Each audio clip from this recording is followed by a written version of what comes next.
CDC research finds that the Pfizer COVID vaccine is 93% effective against hospitalization for kids and teens ages 12 to 18. Now, this is the strongest evidence to date showing the vaccine is able to keep young people out of the hospital. A lot of people are cheering this on. Dr. Carl Lambert is a primary care physician with Rush University Medical Group. Good morning, Dr. Good morning. Lambert. Good morning. So, okay, break it down for us. Does this mean that the research in the fight against COVID is showing that we are getting better at developing vaccines for younger and younger patients? Correct. That's exactly what it's showing. So the data is very reassuring. So those numbers, that 93%, very similar to the numbers that we saw for effectiveness for the Pfizer and Moderna vaccines when the vaccine came out in the first place. So that's great. That means it's preventing hospitalization and just severe disease, even in like younger patients that we may think aren't as vulnerable, but really are. Right. So that really helps to combat as a whole this whole pandemic. But at the same time, there are a lot of parents who Sure. just are not convinced that they should be giving their children the vaccine,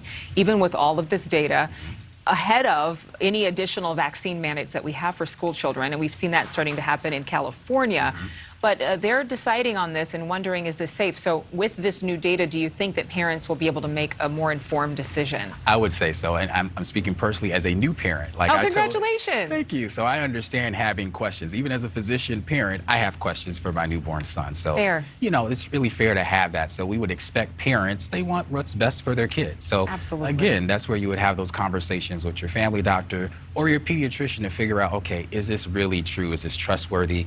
We tend to be a trustworthy source, and we really want to do what's best for that family group and especially the child. And there's news coming out every day. It looks like the White House has already secured millions of doses of a vaccine for ages 5 to 11-year-olds ahead of it being approved by the FDA. And states actually can order it now.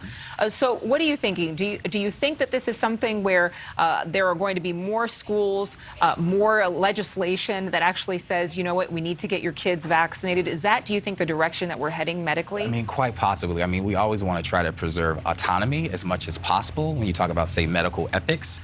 But really, the pandemic is really forcing us to think about not just ourselves, but the person next to us, our neighbor, you know, those who may be our grandparent. Our grandparents, those who are immunocompromised, those who, for whatever reason, can't get the vaccine. We have to think about them, too, which is where some of these mandates and legislations may come in. Well, this approval might come as soon as the next few weeks. I think they're looking at November for this particular version of the vaccine. But for the holidays, is that the primary concern, getting our children vaccinated? Because some parents are concerned they shouldn't have their children playing sports until they do so. Some parents don't want to have family get-togethers around Thanksgiving with older relatives because their children could be carrying COVID-19, at least asymptomatically. Absolutely. We don't want to overlook, you know, younger children and teenagers. They absolutely can carry the virus. So we want to make sure that we're providing protection for them, but also for those around them.